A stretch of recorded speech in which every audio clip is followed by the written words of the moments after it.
Assalamualaikum. Jangan lupa like, comment, and subscribe. Bye. Assalamualaikum warahmatullahi wabarakatuh. Alhamdulillahi rabbil alamin. Wassalatu wassalamu ala asyrafil anbiya'i wal mursalin wa ala alihi wa ashabihi ajma'in. Raditu billahi rabba wa bil islami dina wa bi Muhammadin nabiyya wa rasula. Ishrah li sadri wa yassir li amri wahlul 'uqdatam min lisani yafqahu qawli. Allahumma ij'al jam'ana hadha jam'an marhuma wa tafarruqana min ba'dihi tafarruqan ma'suma. Kaum muslimin dan muslimat sidang jamaah subuh yang dirahmati Allah. Pembahasan kita pada subuh ini adalah al-khauf. Jadi pertemuan yang lalu kita sudah 2 pertemuan itu tentang ar-raja. Raja itu mohon. Khauf ini kalau di dalam bahasa simpelnya itu takut. Jadi makanya khauf dan raja ini satu paket. Arti satu paket, seorang ketika berdoa kepada Allah, di situ ada raja dan ada khauf. Jadi khauf itu tidak bisa berdiri sendiri, selalu bersama raja. Ketika seseorang memohon, maka dia takut permohonannya itu ditolak oleh Allah. Ini pembahasan secara simpel ya tentang khauf. Sekarang kita ingin lebih mendalam lagi, khauf itu apa sebenarnya? Ada beberapa takrif di sini, pengertian tentang khauf, kita ambil satu saja. Kata Imam Al-Ghazali, "I'lam anna al-khauf ibarah an ta'allumil qalbi." Jadi takut itu adalah kegundahan hati.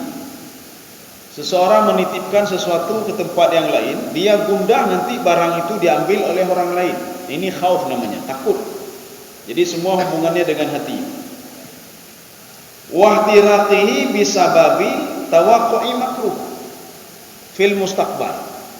Karena seseorang itu dia akan memprediksikan ini nanti ke depan begini, maka muncullah khauf, muncullah takutnya. Ini pengertian dari sekian banyak pengertian tentang pengertian takut. Kalau kita hubung-hubungkan dengan doa, seorang ketika dia berdoa kepada Allah Subhanahu wa taala, dia takut doanya tidak dikabulkan.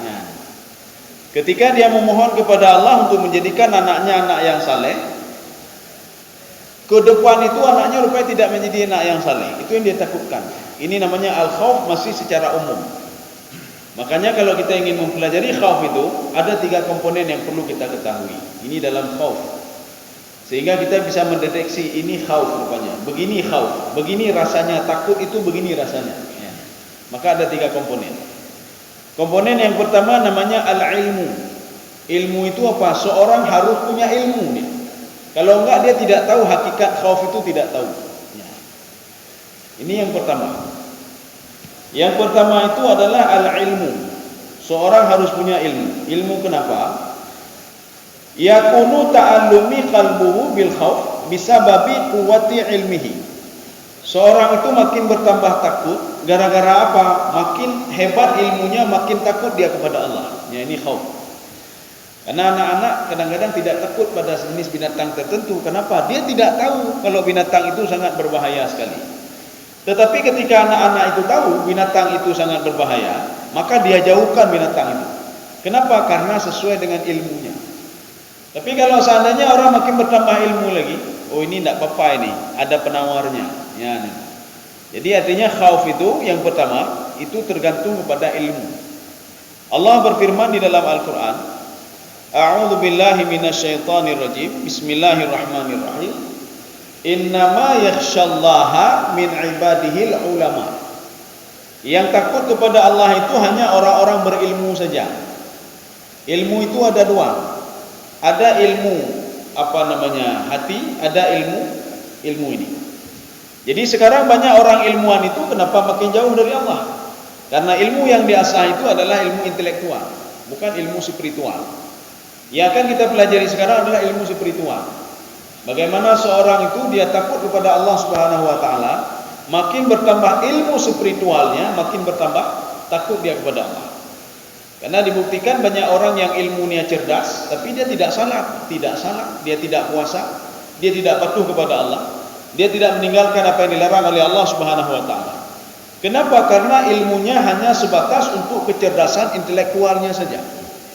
Banyak orang barat yang tidak kita akui kehebatan ilmunya dalam Al-Qur'an. Di Jerman itu banyak pakar tafsir banyak, tapi bukan orang muslim, tapi non muslim.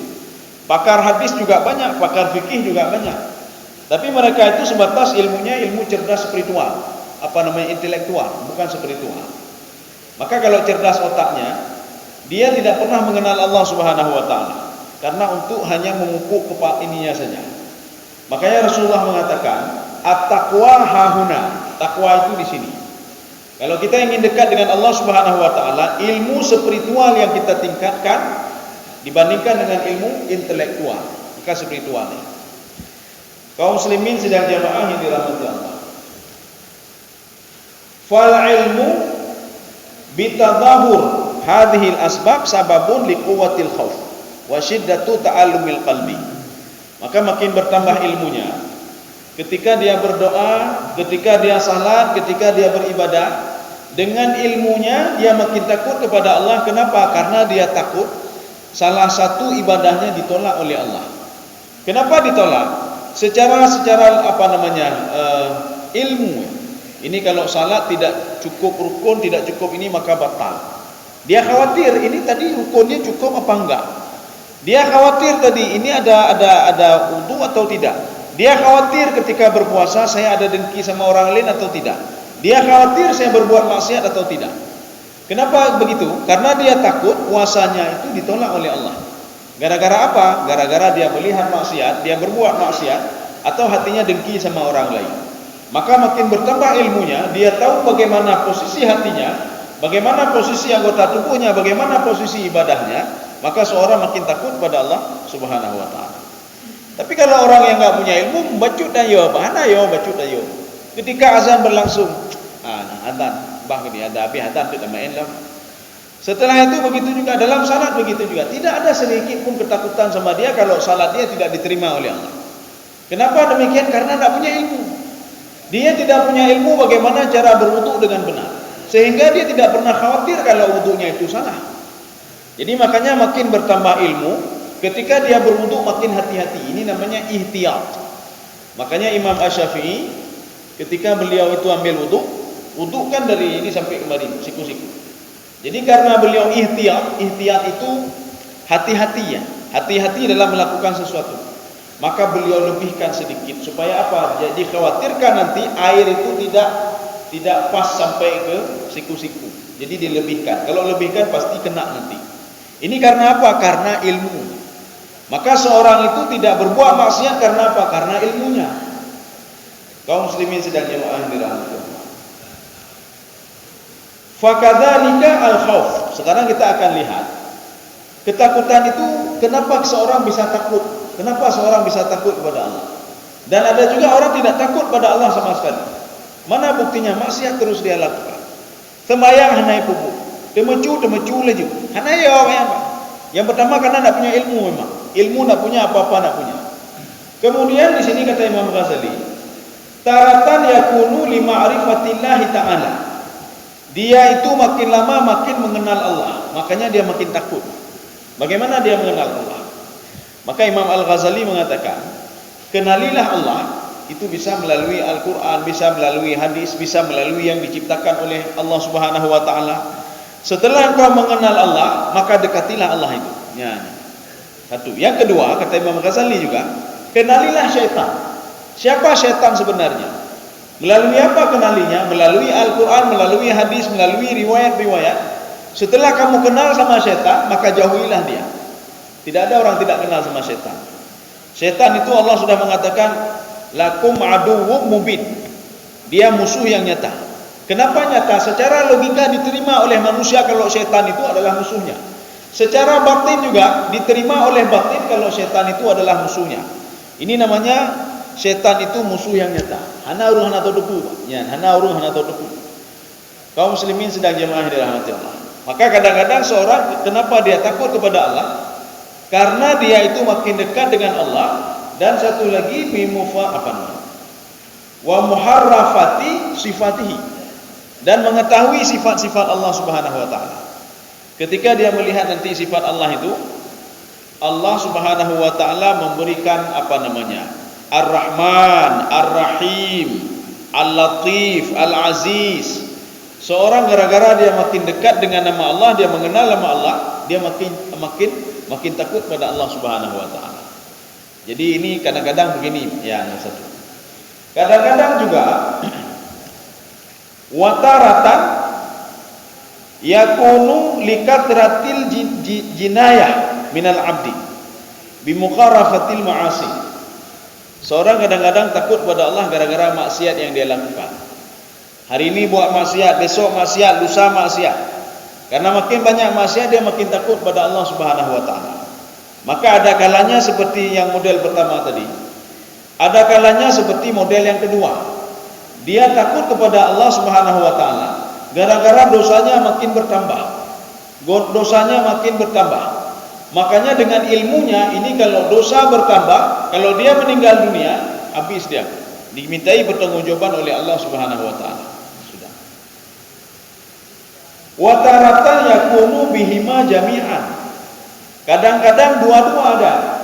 Seorang takut kepada Allah gara-gara orang ini dia mengetahui ma'rifatullah dan sifat Allah. Dan yang kedua, dia itu banyak dosa. Makanya kadang-kadang orang banyak dosa itu dia makin takut pada Allah Subhanahu wa taala, tetapi tidak jauh dari al-ilmu, dengan adanya ilmu. Maka seorang itu ilmu itu ada dua. Ilmu yang pertama, kadang-kadang kan begini, ibu bapak dan ibu sekalian. Si fulan tak tahu apa-apa, dia tak pernah sekolah, tak pernah ini, tak pernah itu. Kok dia bisa tiba-tiba bertobat kepada Allah? Perlu kita ketahui ilmu Allah, ilmu itu ada dua. Dalam tafsir As-Sa'di, yang pertama al-ilmu yatalaqa al-'abdu min ghairihi. Ilmu yang diperoleh seseorang itu dari orang lain. Jadi dia dari orang lain diberitahukan ini hukumnya begini, ini begini, ini hukumnya begini. Itu ilmu dari orang lain. Ilmu itu bisa benar, bisa salah, kata Imam As-Sa'di. Bisa benar, bisa salah. Ya, jadi ihtimal, bisa benar, bisa salah. Kadang-kadang benar, kadang-kadang juga keliru dan salah. Satu. Yang kedua, al-ilmu yatalaqa al-'abdu min rabbih. Ilmu yang diperoleh seseorang itu dari Allah Subhanahu wa taala. Ilmu ini tidak pernah salah. Makanya orang-orang seperti ini kadang-kadang dia tidak menuntut ilmu, tiba-tiba dia paham dan tahu, tidak perlu heran. Dia diberikan keberkahan, diberikan hidayah oleh Allah Subhanahu wa taala, dan ilmu itu tidak pernah salah. Ditambah lagi Rasulullah SAW bersabda, "Man amila lima alima." Barang siapa yang melakukan sesuatu hal terhadap ilmu yang dia ketahui, padahal ibadah itu kecil, ya ibadah itu kecil, tapi dia lakukan, Pak. Sekecil ibadah itu, dia lakukan ibadah itu. Contoh, ya. Rasulullah menyuruh ketika habis salat paling enggak taduk tidur, astagfirullah, astagfirullah, astagfirullah, subhanallah, alhamdulillah, wala ilaha illallah, Allahu akbar, Allahumma antas salam wa minkas salam. Seorang yang tahu cuma itu saja dia. Tetapi dia pergunakan dia lakukan hal itu, dia berbuat walaupun cuma sedikit.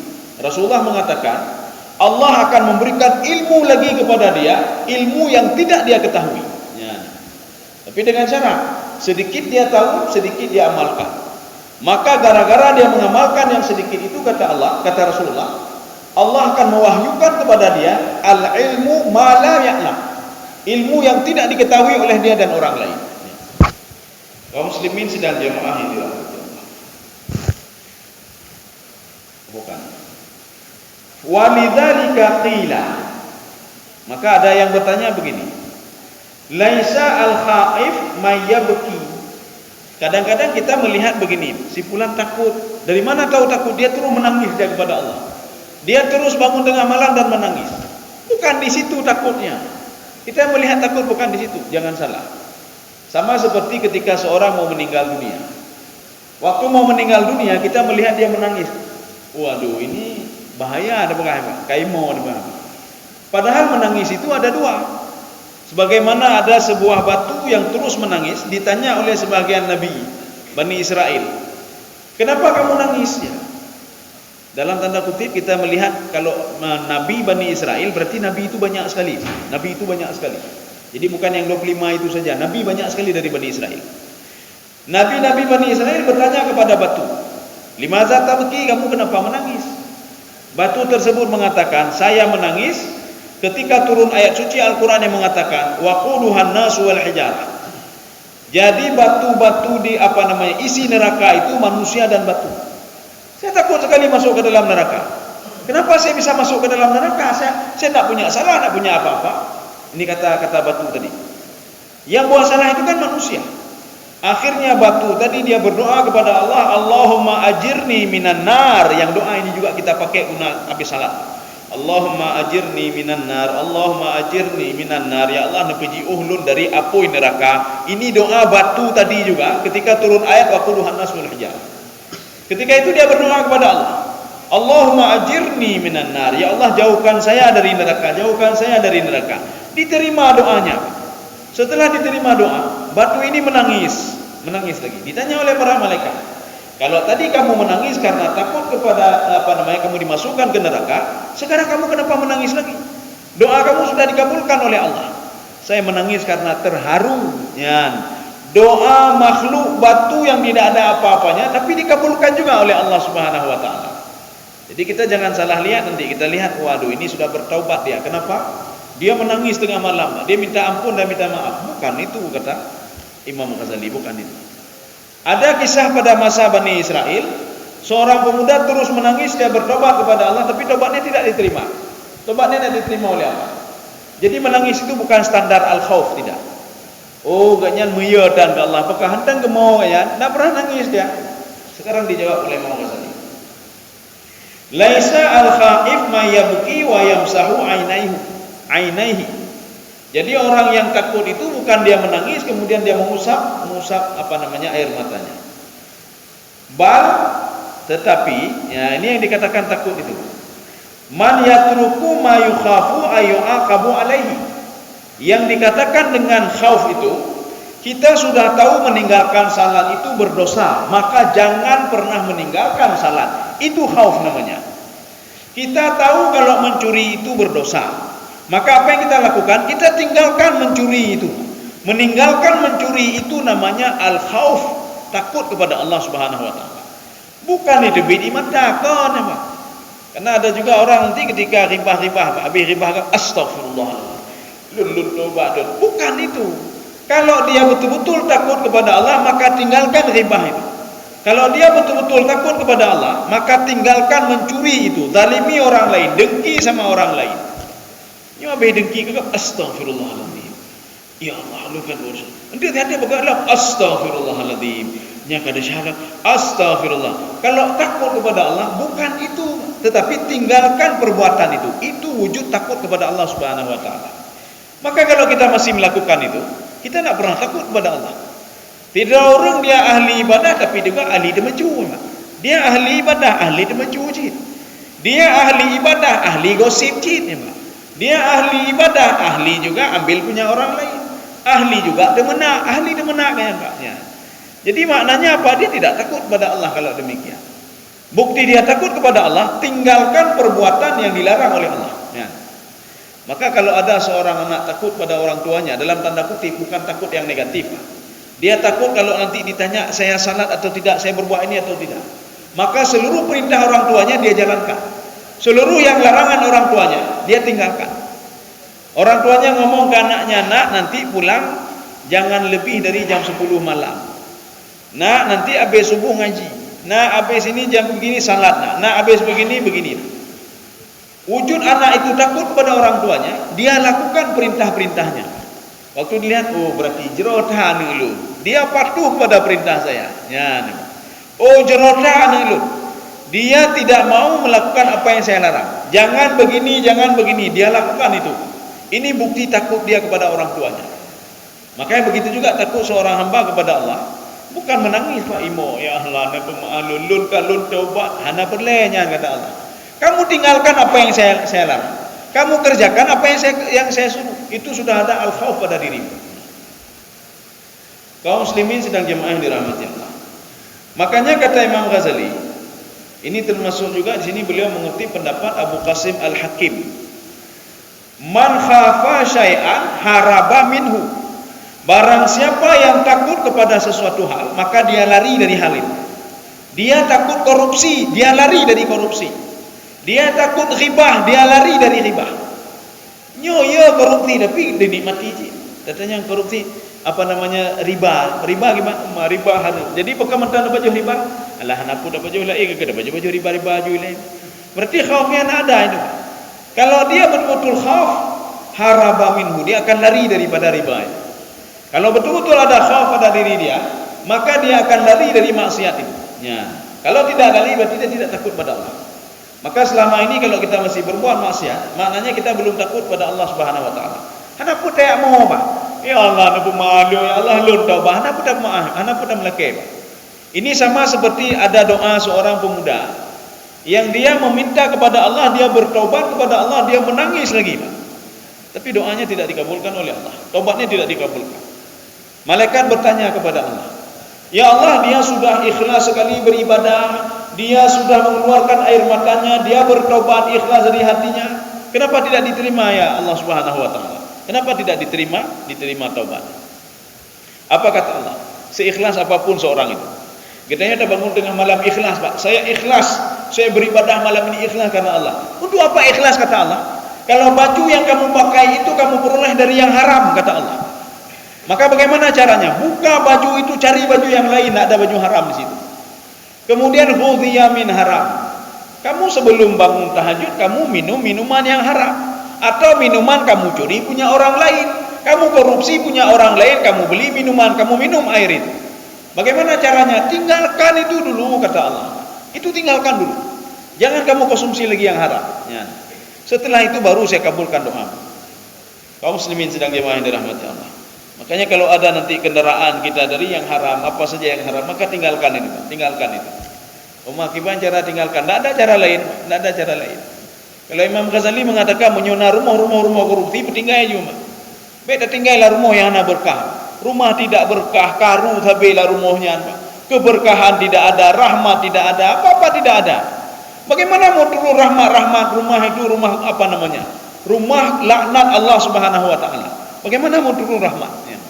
Lebih bagus rumah biasa-biasa saja tetapi penuh dengan rahmat Allah. Hana tak korupsi ada gap, hana tak cuat ada gap, hana tak zalimi gap, Pak. Halal lagi rumah itu. Kaum muslimin sedang jemaah dirahmati. Wa man khafallah haraba ilaihi. Ya, ini masih kata Abu Qasim Al-Hakim. Barang siapa yang takut kepada Allah, maka beliau punya ini, barang siapa yang takut kepada Allah maka dia terus mendekat kepada Allah. Ya, mendekat bagaimana? Dia tinggalkan apa namanya yang dilarang oleh Allah, dia menjalankan apa perintah Allah Subhanahu wa taala. Maka nanti akan muncul al-hubbu. Ya, hubbun itu kecintaan kepada Allah. Ketika dia tidak berbuat kebaikan pagi ini, maka susah dia. Kenapa? Karena sudah terbiasa berbuat kebaikan. Karena dia tahu dengan kebaikan itu dia makin dekat dengan Allah Subhanahu wa taala. Maka makin susah dia. Ya. Jadi makanya orang seperti ini makin lama makin dekat dengan Allah. Maka kalau seandainya ada yang bertanya bagaimana cara untuk dekat dengan Allah Subhanahu wa taala, maka pupuklah rasa khauf dalam hati, Pak. Takut. Ketika ingin mencuri, Allah Subhanahu wa taala membenci orang-orang seperti ini. Allah membenci begini, Allah membenci begini. Ya. Sama seperti apa namanya? Kalau yang makruh ya, makruh kan dibenci je, Pak. Yang makruh dibenci, haram makruh. Maka kalau dibenci, pikirkan saja, nyoan mit ibenci le urunci, ya, Pak. Munya ibenci kata bayangkan aja umai benci le urunci. Ta ibadah ibenci le oleh Allah. Walaupun itu sifatnya makruh. Makruh itu kan dibenci, Pak. Dibenci kan arti akan dekat-dekat juga kepada haram. Walaupun apa namanya dia ini sendiri makruh, haram, Pak. Tapi kalau dibenci kan haik kalian le Allah, haik kalian ya, Pak. Kaum muslimin sedang jemaah yang dirahmati Allah. Kita lanjut. Tadi yang pertama, tadi kan ada 3 komponen. Komponen yang pertama al-ilmu.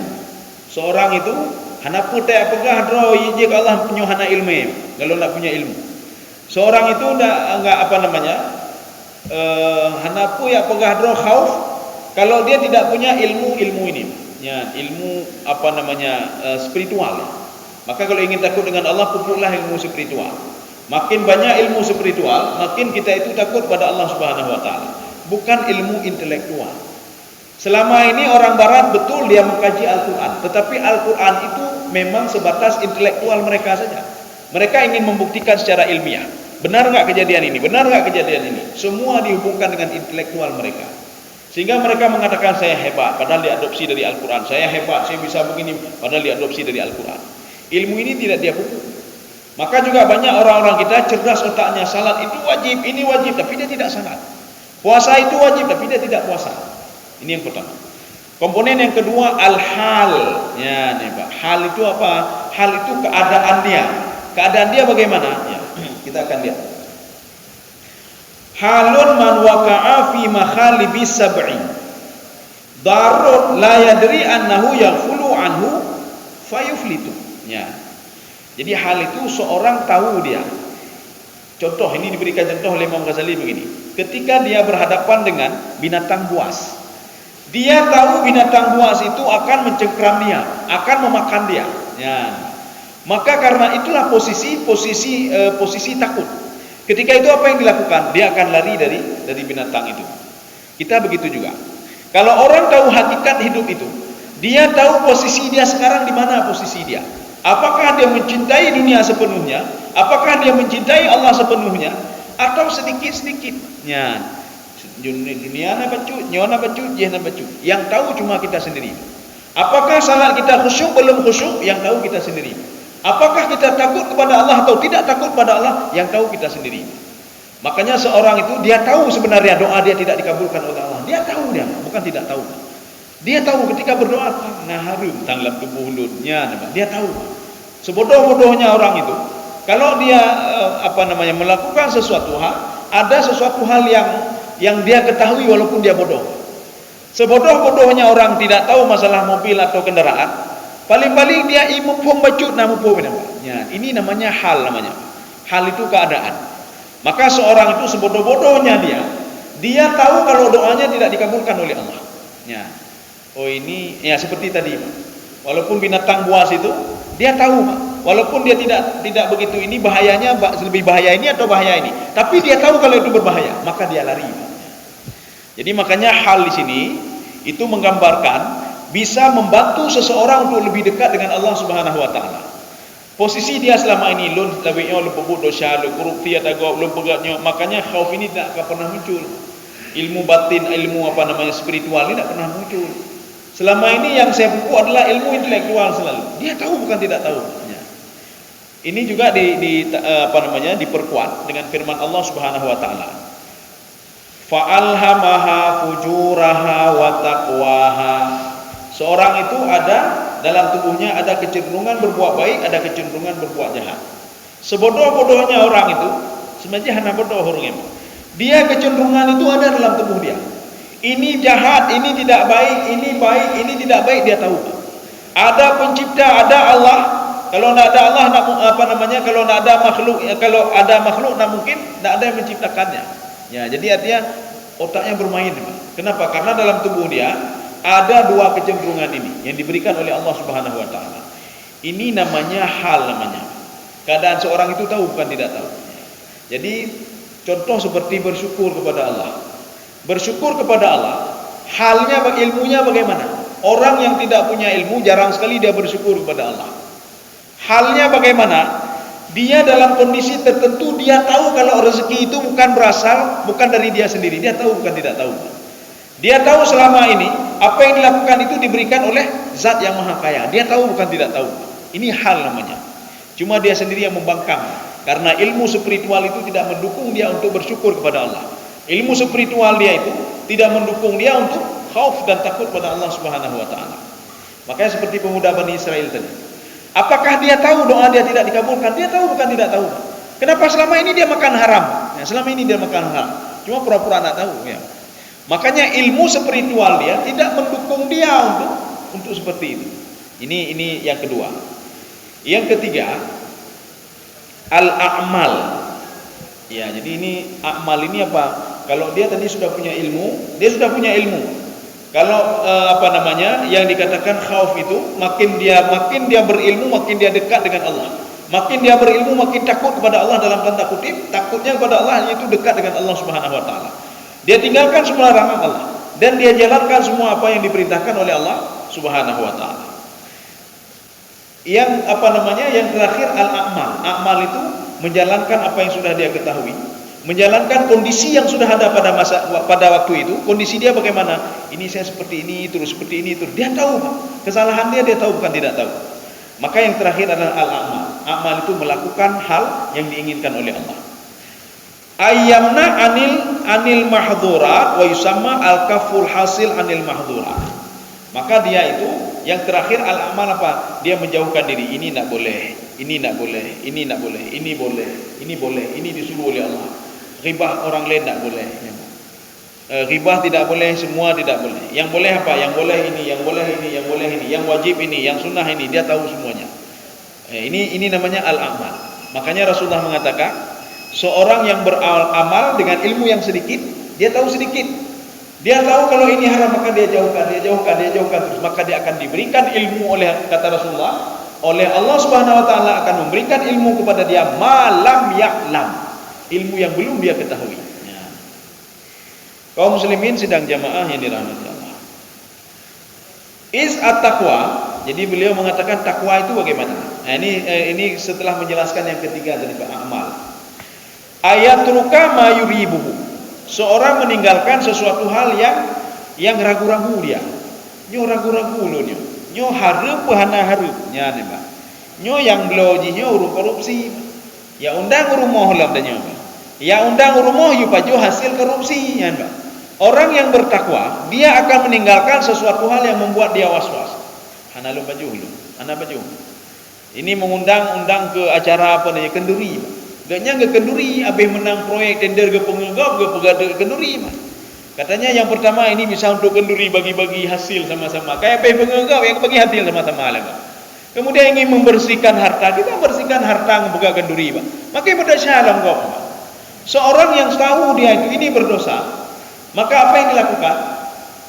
At-taqwa itu ayatruka ma yuribuhu ila ma la yuribuhu. Seorang itu meninggalkan sesuatu hal yang membuat dia ragu-ragu. Kan ragu-ragu dun tangnya. Yang dengkuang itu mayangkan teputan memang. Korupsi tapi nya ya undang rumah kayaknya pajuhnya. Ini memang sudah level-level tinggi ini. Ini tasawuf tinggi. Artinya tasawuf wara pada level halal. Contoh, wara itu ada 3. Wara yang pertama wara level meninggalkan yang haram. Ini semua orang insya-Allah sanggup ini kalau dia sudah membiasakan diri. Wara yang haram, mana contohnya? Ketika seseorang itu melihat hal yang haram, dia jauhkan. Ulun han ini. Kerja ini tem gaji le han tempat haram. Kerja pak tempat haram han. Ya. Ini warak terhadap yang haram. Walaupun sebagian manusia nak sanggup nanti Allah. Hana empat lain dah kerja kecuali pada tempat haramnya. Hana empat lain. Kerja di perusahaan babi pak. Pegak kerupuk bui pak. Tanya dah lawak bui ke apa? Hana tak pajak bui. Cuma kan haram kerja di situ, di tempat haram. Akhirnya apa kata saya tidak mau. Ini namanya warak yang haram. Satu. Yang kedua, warak terhadap hal yang syubhat. Ya, nama. Syubhat. Syubhatnya ragu-ragu. Ya. Ragu-ragu begini. Napeng anak yatim, napeng ada nyoy nak. Kamu lawak-lawak apa? Ini ada tanah anak yatim, ada tanah kita ini. Alah kaki lacok kan yatim mendung gede. Ya, dia meninggalkan hal-hal yang dia ragu-ragu. Dia kepada hal yang tidak dia kaki lacok juga nih. Paling enggak namanya pahala-pahala baju. Kalau di sekarang kan tidak, serobot lah juga dana yatim serobot menunggu. Atau urur lain serobot lah juga. Walaupun cuma sejengkal, bahkan kurang dari sejengkal ya. Maka orang warak yang jenis kedua itu, dia meninggalkan hal-hal syubhat. Ya, nak mau dia yang syubhat. Ketika jemi tanya, "Nya panai iya?" Tenang mendang ron, mencampur yang haram yang halus wah subhan. Syubhat ya, Pak. Nak mau saya. Atau ada yang mengatakan ya tajib. Nyo bagaimana? Oh, pokoknya baju. Oh, hanya orang hanya jihan. Ini yang kedua. Yang ketiga, ini yang tidak kita sanggupi. Lu mungkin hanya sanggup. Kita tidak sanggup hal yang ketiga. Ini orang-orang tertentu yang bisa melakukan warak yang jenis ketiganya. Bagaimana ini? Meninggalkan yang halal. Waduh, gimana meninggalkan yang halal? Mungkin saya pernah memberikan analoginya, memberikan contoh di sini. Ada seseorang tukang. Dia kerja itu mencet, ibu gelihnya mendung. Setelah sore hari, tuannya datang. Ini gaji kamu hari ini ya. Hijau gaji, nyocok gaji. Dari bengon kerja terus tepuk cok gaji 50 ribu. Si fulan ini kan halal tadi, Pak. Dia bekerja dengan keringatnya sendiri. Dia tidak korupsi punya orang lain. Dia ngechat gedra, chat nyampluk ada dra, mandu ada dra, ya Pak. Kemudian kan halal. Tetapi ketika dia lihat tuannya, nah kemah tuan lu nyo. Hasil peng gaji lu hasil korupsi, Pak. Uang gaji saya hasil korupsi, hasil makan riba dia. Nak mau saya. Akhirnya dia ambil uang 500.000 ujuk kurun lain. Nak mau saya. Walaupun saya tidak makan apa-apa, jangan sampai saya makan haram hasil dia ini. Padahal yang tadi kan halal. Dia hasil kerja sendiri. Tapi kalau kita tidak sanggup, belum pribadi yang sanggup juga. Kalau habis terima gaji, kita lihat dari mana gaji ini, dari mana gaji ini. Oh, dari peng-peng eleh kuku memang. Han sanggup nih, Pak. Tapi pada yang sudah level-level tinggi itu dia sanggupi dia. Dia lihat, oh hari mohan. Ini seperti orang diundang makan. Sebagian kita han sanggup juga. Diundang makan kenduri. Kita kan tidak mencuri, hanya tak mencuri dagang, katanya diundang, dipajo, dihidangkan di depan. Tapi ketika dia mau makan, apa lah orang po rumah orang mencuri dagang. Iblau barang-barangnya dapat pajo ada ji, Pak. Padahal kan tak ada masalah apa-apa kita. Kita makan yang halal, kita diundang tidak mencuri. Maka seorang itu Allah, saya tidak mau makan. Karena kewajiban undangan itu kan memenuhi undangan, bukan kewajiban makan. Hana itu lainnya wajib makan, wajib datang. Tidak ada wajib makan, wajib minum. Kita datang saja, duduk saja. Nyaur kawarak tingkat level-level tinggi. Kita yang bekah nak baca hukum. Ibu dari panai, korupsi ada kau, hijau katanya. Ijo ada kau, hijau katanya. Dia makan haram dia tu. Proyek menang tendernya ibu kau, Pak, hijau katanya nyanyi, Pak. Maka saya nak. Ini namanya warak terhadap hal-hal yang halal. Kaum muslimin indah yang maya tadi. Ayat ruka ma yuribuhu ila ma la yuribuhu. Kaum muslimin sedang jemaah yang dirahmati Allah. Ini sebagai penutup. Fudail bin Ayad mengatakan, ini Fudail bin Ayad salah satu orang sufi juga yang dan diperhitungkan kesufiannya. Apa kata Fudail bin Ayad? Idza qila laka hal takhafullah. Kalau ada yang bertanya, orang ada bertanya kepadamu, apakah kamu takut kepada Allah? Ya. Apa kata beliau?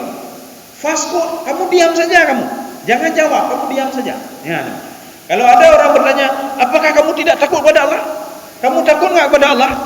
Fudail bin Ayad mengatakan, faskut. Kamu jawab, diam saja. Fa innaka in qulta la, kalau kamu katakan tidak, ya, dun hanaya ke Allah. Kafarta, kamu sudah kufur kepada Allah. Ya. Maka kalau ada yang mengatakan, kenapa tidak salah? Kamu takut pada Allah? Kita jawab, tidak. Berarti sudah kufur. Satu. Wa in qulta na'am. Kalau kamu katakan na'am iya, kadzabta, kamu sudah berbohong. Kenapa berbohong? Wa asyara ila anna al-khawf huwa alladhi yakuffu al-jawarih 'anil ma'asi. Fudail bin Ayad waktu itu mengatakan, yang dikatakan khauf itu, takut itu, dia menunjukkan anggota tubuhnya, tangan dan semuanya. Inilah takut. Jauhkanlah tanganmu dari berbuat maksiat. Itulah namanya takut. Bukan teori takutnya, Pak, tetapi menjauhkan diri dari maksiat. Ya seperti yang kita katakan tadi.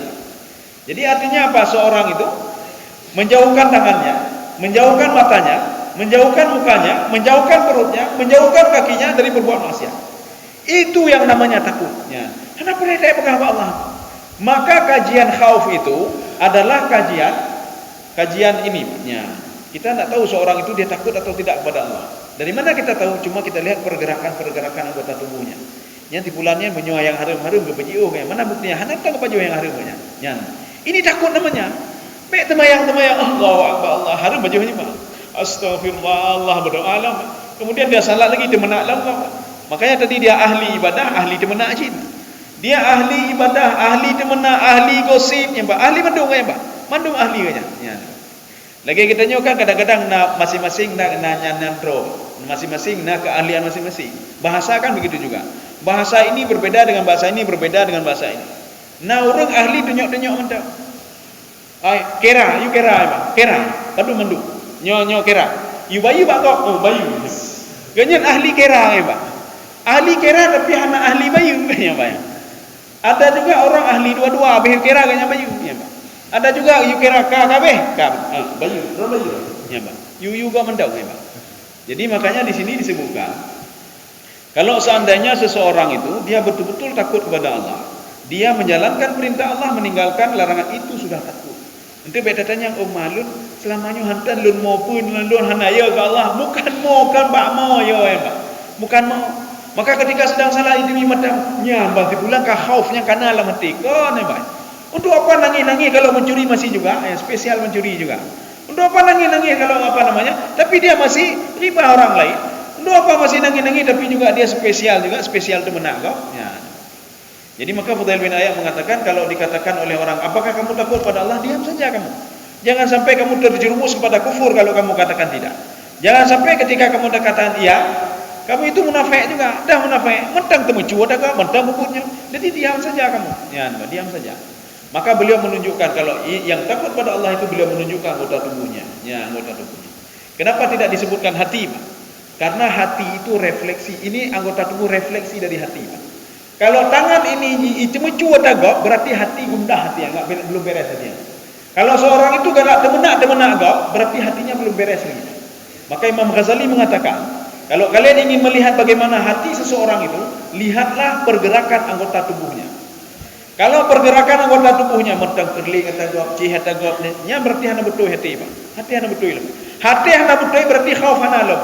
Khauf hana berarti bermasalah dia dalam beribadah dan lain sebagainya. Saya rasa cukup sekian.